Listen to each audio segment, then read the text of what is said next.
Hi friends, ఈరోజు మనం ప్రేరణ and సాధన క్లాస్లో భాగంగా G7 శిఖరాగ్ర కూటమి గురించి తెలుసుకుందాం. దీన్ని పారిశ్రామికంగా అభివృద్ధి చెందిన దేశాల సంస్థ అని పిలుస్తారు. 50వ G7 శిఖరాగ్ర సదస్సు 2024లో ఆతిథ్యం ఇవ్వనున్న దేశం ఇటలీ. 7వసారి ఇక్కడ నిర్వహిస్తున్నారు. జూన్ 13 నుంచి 15 వరకు జరుగుతాయి. ఇటలీలోని ఫాసనా లేదా పుగ్లియా ఆతిథ్యం ఇవ్వనుంది. 49వ 2023లో జపాన్ హిరోషిమాలో నిర్వహించారు. 51వది 2025లో కెనడాలో జరగనుంది. ఇటలీ ప్రధాని జార్జియో మెలోని, ఈమె ఒక మహిళ. క్లూ ఏ విధంగా గుర్తుపెట్టుకుంటాం, 2024లో ఏ విధంగా గుర్తుపెట్టుకుంటామంటే G7 శిఖరాగ్ర సదస్సు 7 సభ్య దేశాలతో కలిసి 7 కుమారులతో కలిసి ఇంట్లో జరుగుతుంది, అంటే ఇటలీలో జరుగుతుంది అని గుర్తుపెట్టుకోవాలి. అయితే అంతకుముందు 1975 G6 దేశంగా ఉండేది ఫ్రెండ్స్. ఈ కూటమి అనేది 1976లో G7గా కెనడా చేరడంతో G7గా మారింది. అలాగే 1997లో రష్యా చేరడంతో G8గా మారింది.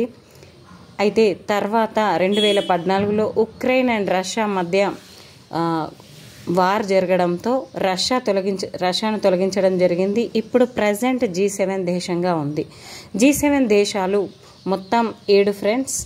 ఇందులో యూరప్ ఖండం నుండి 4 దేశాలు, అమెరికా ఖండం నుంచి 2 దేశాలు, ఆసియా ఖండం నుంచి 1 దేశం. ఈ విధంగా G7 దేశాలు ఉన్నాయి. అవి ఏమేంటో తెలుసుకుందాం. France, Germany, Italy, Japan, Britain, Canada, America. అయితే 7 అన్నదమ్ములతో కలిసి, అంటే దీనికి క్లూ ఏ విధంగా తీసుకుందామంటే 7 అన్నదమ్ములతో కలిసి బ్రిటన్ ఆమె ఫ్రాన్సీ డ్రెస్లో పాన్ తినుకుంటూ ఇటుకలు మోస్తూ జర్రున జారి కెనడాలో పడింది. దీన్ని మళ్ళొకసారి మీరు రివైజ్ చేసుకుంటూ ఉండండి ఫ్రెండ్స్.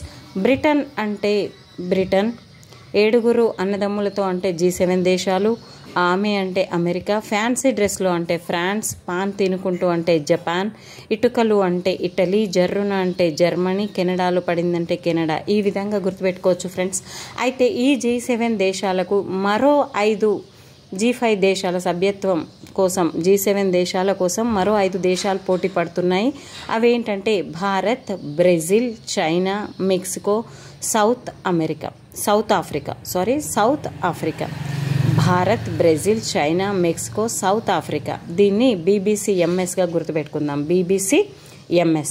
Thank you friends. ఈ వీడియో మీకు నచ్చింది అనుకుంటాను. Please like and share my channel.